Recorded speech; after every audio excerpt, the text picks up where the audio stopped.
Et l'une des guérisons aujourd'hui, nous devons être guéris du complexe d'infériorité. Car le complexe d'infériorité est une maladie. Se trouver toujours petit, ce n'est pas un signe d'humilité. C'est nier ce que Dieu fait dans ta vie. Quand Dieu t'appelle vaillant héros, tu es vaillant héros. Quand l'Éternel dit que tu es une belle créature, tu es une belle créature. Ne sois pas plus humble que Dieu. Ne sois pas plus humble que Dieu. Lorsque Dieu dit que tu es un héros, tu es un héros. Tu es fort, tu es puissant, tu es capable. Lève-toi, lève-toi, lève-toi. Sois guéri des blessures intérieures. Sois guéri de la petitesse. Sois guéri de toute petite vision de toi-même. Et commence à te voir comme Dieu te voit.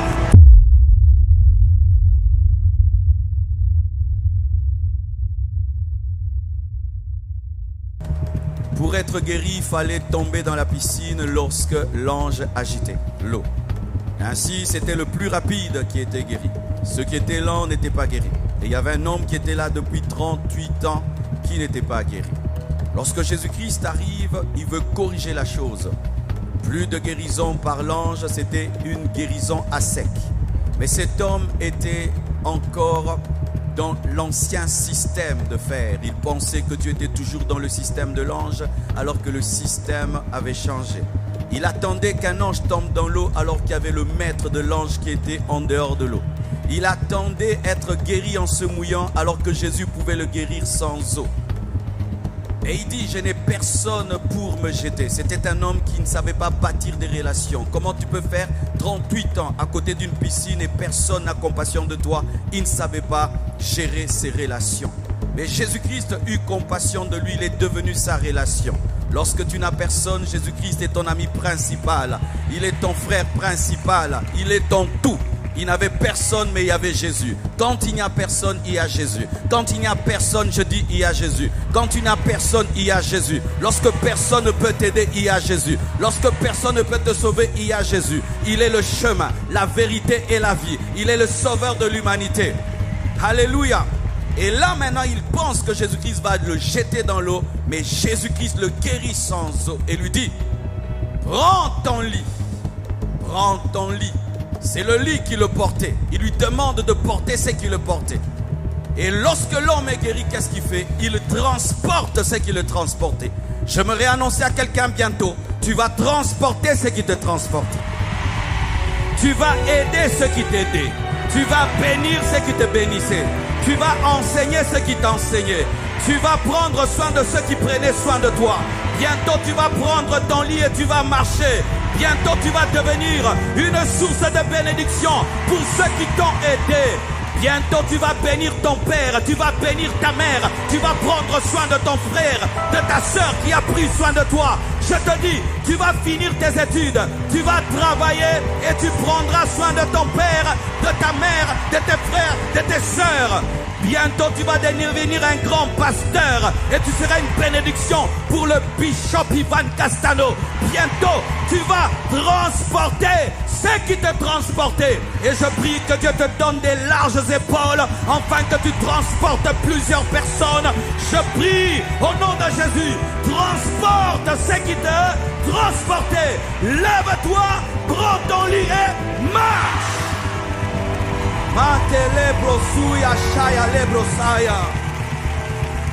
Mais il est impossible de se lever sans être guéri.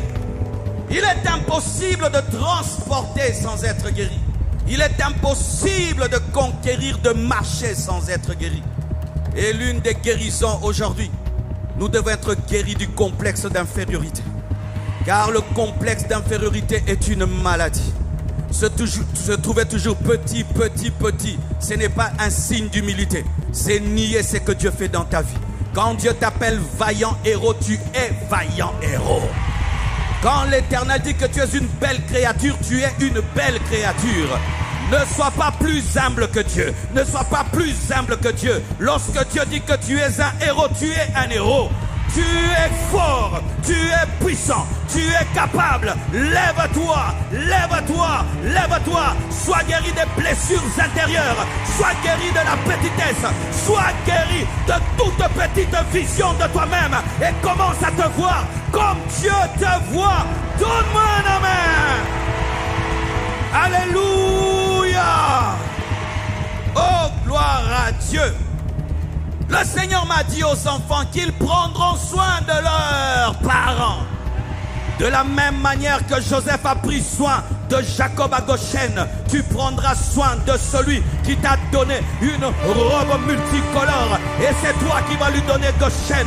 Celui qui a payé tes études ne va pas regretter. Celui qui t'a élevé ne va pas regretter. Celui qui t'a formé ne va pas regretter. Celui qui t'a engendré ne va pas regretter. Tu transporteras ce qui te transportait. Tu transporteras ce qui te transportait. Tu seras la fierté de tes parents charnels et spirituels. Tu seras la fierté de tes parents charnels et spirituels. Tu transporteras ce qui te transportait.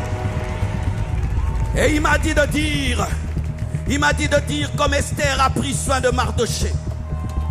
Oh, Shala, est-ce qu'ici il y a des orphelines? Orpheline, tu vas être une bénédiction pour ton orphelinat. Tu vas retourner là-bas. Tu vas acheter des lits. Tu vas les nourrir. Tu vas devenir le partenaire principal de cet orphelinat. Tu vas rentrer là où on a pris soin de toi et tu iras les bénir. Tu iras dans ce home et tu vas les bénir. Tu iras voir cet homme qui t'a éduqué sans être ton père, sans être ta mère, et tu vas les bénir. Tu vas devenir une source de bénédiction pour ton Mardoché. Ton Mardoché sera fier de toi parce que bientôt tu vas devenir une reine. Tu vas régner, tu vas dominer et lui va devenir premier ministre par toi.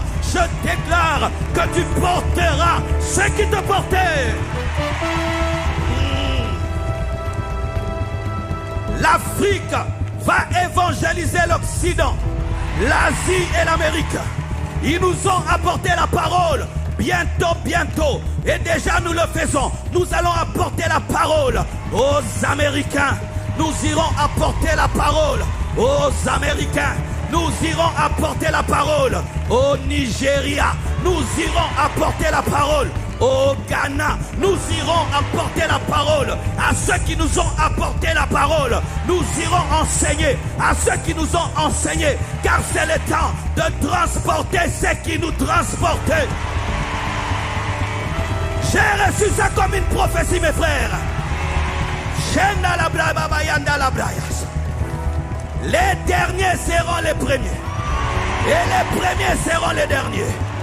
Francophonie, il est temps qu'on aille enseigner aux anglophones.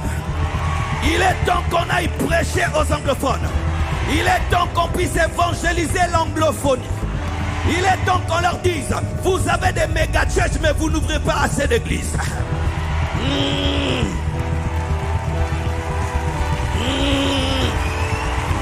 Oui. Comment une église peut être multimilliardaire? Vous n'avez qu'une seule église aux États-Unis, aucune église en Afrique. Il est temps qu'on aille dire aux Américains, quittez votre luxe, allez en Inde, allez dans le monde entier. Oui. Nous n'avons pas les mêmes moyens que vous, mais nous commençons à faire un plus grand travail. Oui. L'anglophonie, ce n'est pas seulement Oyedepo, ce n'est pas seulement DAG, mais la plupart ont besoin d'un exemple qui vient de la francophonie. ICC, vous avez un message à donner aux anglophones. ICC, vous avez un message à donner aux anglophones. Donne-moi un amen. Donne-moi un amen. Donne-moi un amen. C'est pourquoi je viens au message maintenant du pasteur Mohamed. Lorsque Jésus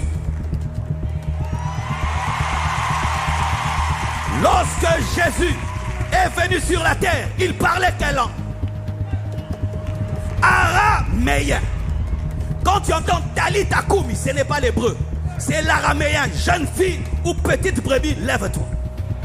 Eli, lama sabatani n'est pas l'hébreu, c'est l'araméen. Père, pourquoi m'as-tu abandonné? Maranatha n'est pas l'hébreu, c'est l'araméen. Le Seigneur revient bientôt.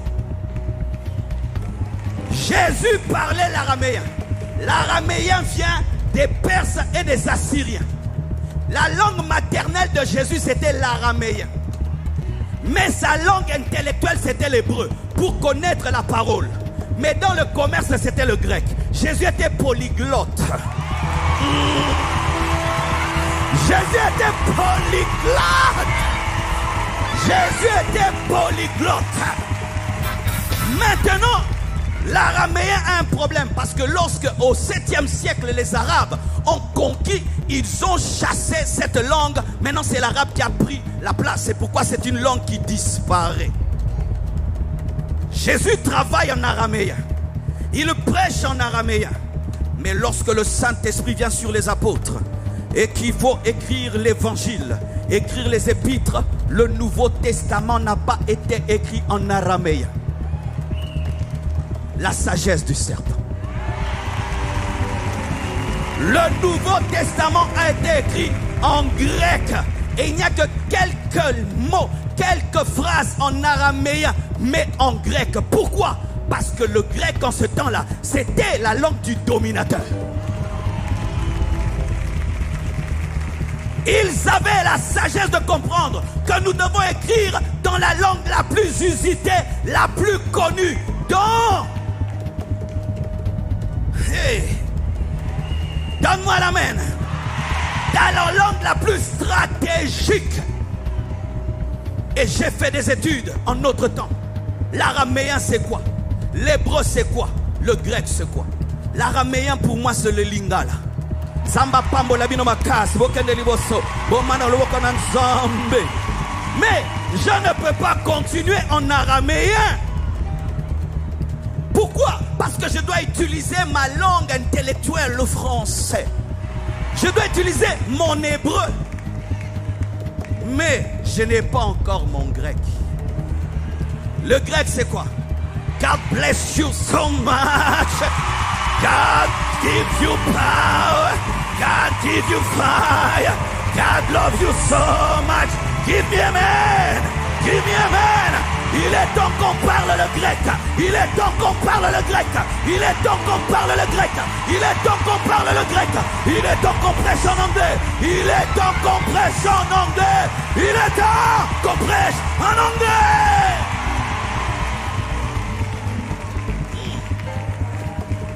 Quand je consulte ChatGPT 4, ChatGPT 4, parce que moi je ne consulte plus trop Google, il dit quoi? Que 20% de la population, attendez, 20% de la population mondiale, soit 1,5 milliard d'hommes sur la terre, parlent anglais en 2021. 14% de la population mondiale parle mandarin, le chinois facile. 3% ou 4% seulement de la population mondiale, donc 300 millions de personnes, parlent français. Français, c'est l'araméen.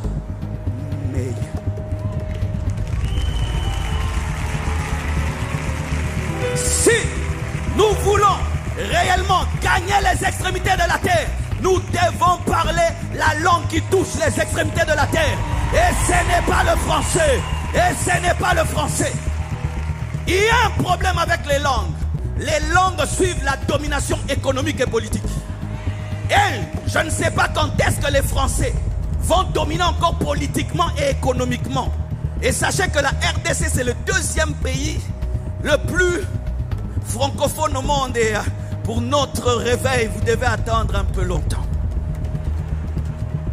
Ce qui veut dire que la nation du français, la France, est la nation qui parle la plus le français, la RDC. Je ne vois pas dans 20 ans, 30 ans, une explosion au niveau des États-Unis. Qu'est-ce que cela veut dire? Le français va commencer à disparaître. 4%, et puis 3%, 2%. Oui, si on veut t'engager, on te dit tu dois parler anglais, tu seras obligé. Mes enfants ont grandi en anglais. Ils parlent plus anglais que français. Ils réfléchissent en anglais et puis ils font la traduction en français. Mais ce sont des Congolais. Pourquoi? Stratégie du futur. Alléluia. Maintenant nous disons nous allons gagner les extrémités de la terre. Avec les Français, tu vas gagner le monde avec une langue qui n'est parlée que par 3%. Entre les serviteurs de Dieu anglophones et francophones, qui sont les plus lus? Qui traduisent leurs livres de l'anglais en français ou du français en anglais? Nous lisons leurs livres en français. Est-ce qu'ils lisent nos livres en anglais? Je vais prêcher à Miami, je vais amener des livres en français. Quelle honte pour moi, vraiment, quelle honte. Je n'aimerais pas, plus jamais, j'irai moi à Miami avec des livres en français. Mon département de la presse, nous nous convertissons à partir d'aujourd'hui. Nous allons prêcher à Miami, nous amenons des livres en anglais. Nous lisons Joyce Meyer en français, tout en français, mais ne parle pas français. Même Joyce Meyer prêche en français, plus que moi. Il y a quelqu'un qui double sa voix pour toucher les 3%. Mais nous ne doublons pas nos voix en anglais pour toucher les autres. Alors qu'il y a une intelligence artificielle maintenant qui peut cloner ta voix. J'allais faire la démonstration mais il n'y a pas de temps. On a fait ça avec ma voix. C'est moi mais je parle anglais. Ça m'a fait parler le français, l'anglais et ça m'a fait parler l'allemand. Mais c'est ma voix. On clone ta voix et tu parles. Nous devons créer des chaînes YouTube en anglais. Des Facebook en anglais. Et vous qui parlez anglais, qui parle déjà anglais? Vous allez voir, est-ce que vous publiez sur internet en anglais? Est-ce que vous prêchez en anglais? Non, français, français, araméen, araméen, araméen, araméen. Si tu parles français, tu dis, le Seigneur vous aime. Mais en anglais aussi, God love you so much. Ça te permet d'avoir un impact double. Nous, hey, tu ne peux pas impacter un peuple si tu ne parles pas le langage du peuple. Regardez, nous invitons les anglophones dans nos conférences. Est-ce qu'ils nous invitent dans leurs conférences? Vous savez pourquoi? Parce que nous, les francophones, on comprend que quelqu'un prêche en anglais et puis on t'interprète en français. Mais l'anglais n'aime pas les interprètes. C'est pourquoi, en rentrant à la maison, je vais étudier l'anglais. Mon défi, dans 2 ans, maximum, je dois prêcher au moins 45 minutes en anglais. Le jour que le pasteur Grégory va m'inviter et qu'il me demande où est ton interprète, je dis dedans. Pasteur Grégory, Pasteur Grégory, je vais venir bientôt prêcher à Tabernacle de Gloire in English. Yeah! Mes frères et sœurs, imaginez ce que je dis là. Ce que je dis là, si c'était en anglais, quel... Akerebosaya. Je prie que Dieu te donne l'intelligence. Je prie que Dieu te télécharge la langue. Que Dieu te donne l'intelligence. Que Dieu te donne cette capacité. Cette semaine, je vais rencontrer Didi Jex, mais je ne serai pas causé avec lui. Alors que pendant des années, je l'écoutais prêcher. C'est lui qui a influencé mon style dans la prédication. Mais on va se rencontrer, ce sera good morning, good morning. Quel retard! Allez étudier l'anglais. Mettons nos cultes en anglais sur internet, comme fait déjà le pasteur Mohamed. Mettons cela. Enseigne-moi, mettez cela en anglais. Mettez l'anglais. Mettez l'anglais. Arrêtons de ne voir que la francophonie. Nous ne sommes pas nombreux. C'est le 4% du monde. Pasteur Mathieu a dit quelque chose ici qui m'a choqué. Il a dit, vous les francophones, venez puiser l'eau avec des gobelets. Quelle insulte. Mais en anglais, tu vois quand c'est en anglais ça passe. You come to take water in gobelet. Ah, Seigneur, délivre-nous. Seigneur, délivre-nous. Seigneur, délivre-nous. Plus jamais de Kobélé. Nous allons venir avec des tanks, avec des citernes. Nous allons même irriguer l'eau. Nous devons parler anglais. Hey, je suis invité l'année prochaine en Corée du Sud par une église coréenne, pas congolaise, des Coréens. Une grande église comme celle-ci. Je voulais reposer la question. Vous m'avez entendu où? Maintenant, j'irai prêcher en Corée avec un interprète. Voyez ça. Papa, imagine, tu es chez Dag. Tu ne parles pas français. Tu leur parles dans leur propre langue. Il y aura plus de puissance. Pourquoi? L'interprète, il prend un peu. Moi, j'ai prié 5 heures du temps. Lui, il prie 1 heure du temps. Quand je parle, c'est lui qui leur prêche, pas moi. Parce qu'ils ne m'entendent pas, ils l'entendent de lui. Il y a des interprètes qui dédaignent. Mais il faut que tu le dises toi-même. Alléluia. Aïe, imagine-moi en train de prêcher. Non? Imagine seulement ça. Frère, je vais m'y mettre. Mettez la Bible en anglais maintenant. Écoutez-la. Écoutez des prédications en anglais mais sans interprète. Il y a un mystère.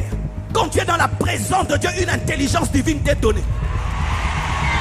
À force d'écouter, tu vas comprendre. Et puis commence à causer. Si tu as des enfants qui parlent anglais, dis plus jamais de français dans cette maison. Plus jamais de français. Vous me parlez en anglais. Moi j'ai remarqué mes enfants causent en anglais avec leurs amis. Avec moi ils ne parlent pas, ils ont pitié de moi. Si je commence, ils disent papa arrête. Pas d'arrêter, c'est moi qui paye les études. Tu parles en anglais. Tu parles en anglais. Ah, I don't see you today. Tu étais où? In the living room. Ah, francophonie. Francophonie. Voici le futur. Le monde anglophone. Vous pensez que Pasteur Ivan n'a pas quelque chose à leur dire? Il n'a pas quelque chose à leur dire? Il n'a pas quelque chose à leur dire? Il a beaucoup de choses à leur dire. Tu transporteras ceux qui te transportaient. Bientôt là où vous êtes allés, et aussi viendront voir ce que Dieu a fait au travers de vous. Les premiers seront les derniers seront les premiers. Pourquoi les Nigérians perses? Ils parlent la langue des dominateurs. Pourquoi les Ghanéens perses? Ils parlent la langue des dominateurs. Mais dans la francophonie, nous avons des grands enseignants. Nous avons des gens qui disent des choses. Et il y a un problème, c'est que Jésus revient bientôt. Et des fois, l'anglophonie ne prépare pas trop à l'enlèvement. Oui. Lorsque nous avions une mentalité médiocre, Dieu les a utilisés pour nous donner l'excellence. Mais nous devons maintenant leur dire, merci pour l'excellence, Jésus revient bientôt. Jésus revient bientôt. Jésus revient bientôt. Jésus revient bientôt. Jésus revient bientôt. Jésus revient bientôt. Jésus revient bientôt.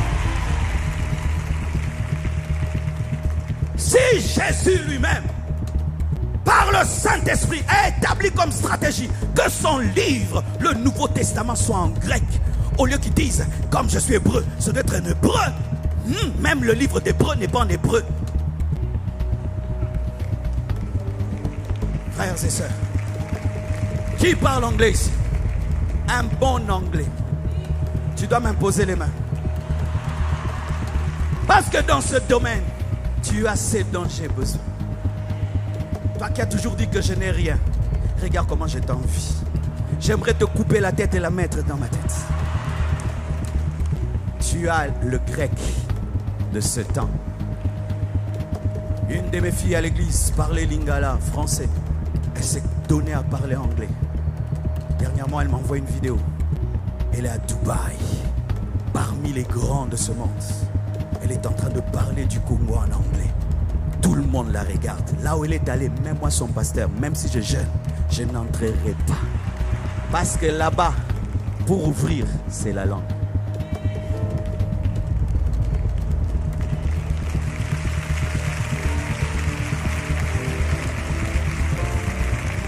Ainsi, ne perds pas ton araméen.